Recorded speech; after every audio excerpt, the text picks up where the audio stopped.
আমরা অনেকেই শুক্তো খেতে ভীষণ পছন্দ করি। সেই শুক্তো যদি অনুষ্ঠান বাড়ির মতো শুক্তো হয় তাহলে তো একদম জমে যাবে। প্রথমে উচ্ছে এরকম লম্বা লম্বা করে কেটে নেব। কাঁচকলা, আলু, পেঁপে, বেগুন, সজনে ডাঁটা ঠিক এইভাবে লম্বা লম্বা করে কেটে নিতে হবে। আদা আর কাঁচা লঙ্কা নিয়ে নিয়েছি। অনুষ্ঠান বাড়ির শুক্তি যেই মশলাটার জন্য এত সুন্দর খেতে লাগে সেই মশলাটা আগে তৈরি করে নেব। কড়াইতে 5 ফোড়ন আর কিছুটা সাদা জিরে দিয়ে দেব। একদম লো আছে শুকনো খোলায় একটু ভাজা ভাজা করে নেব। যখন সুন্দর স্মেল বেরাবে ওটা নামিয়ে ঠান্ডা করে একটা ডাস্ট বানিয়ে নিতে হবে।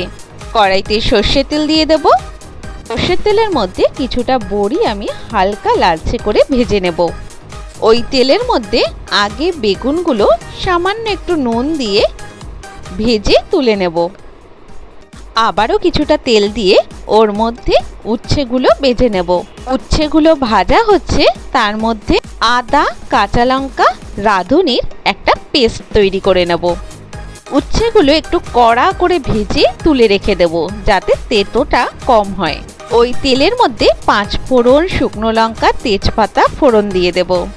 বাকি যেই সবজিগুলো ছিল কাঁচকলা, পেঁপে, আলু সেগুলো একসাথে একটু ভেজে নেব।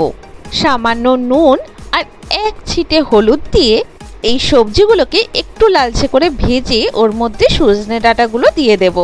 তার মধ্যে কালো সর্ষে আর বেশিটা সাদা সর্ষের একটা পেস্ট করে নেব। আপনারা চাইলে সাদা সর্ষের জায়গায় পোস্ত অ্যাড করতে পারেন। সবজিগুলো যখন 50% কুক হয়ে যাবে তখন আদা, কাঁচা লঙ্কা, রাঁধুনি বাটাটা এর মধ্যে দিয়ে দিতে হবে। খুব সুন্দর স্মেল বেরাবে।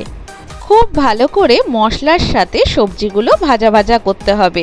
তারপরে 1 বাটি মতো দুধ আর 1 বাটি জল অ্যাড করে দেব। স্বাদ মতো নুন আর যে সর্ষের পেস্টটা করে রেখেছিলাম সেটা এর মধ্যে দিয়ে দেব। সব কিছু দিয়ে ঢাকা দিয়ে 5 মিনিট মতো রেখে দেব। 5 মিনিট পর দেখবেন সব সবজিগুলো মোটামুটি সেদ্ধ হয়ে গেছে। ওই সময় আবারও ঢাকা দিয়ে রাখবো 2 মিনিট মতো। শুক্তোতে আমি দুধ আর জল মিশিয়ে ইউজ করেছি। আপনারা চাইলে পুরো দুধেরও করতে পারেন। পুরো দুধ দিয়ে করলে ঘনটা একটু বেশি হয়ে যায় আর এই জল আর দুধ মিশিয়ে করলে হালকা পাতলা পাতলা থাকে।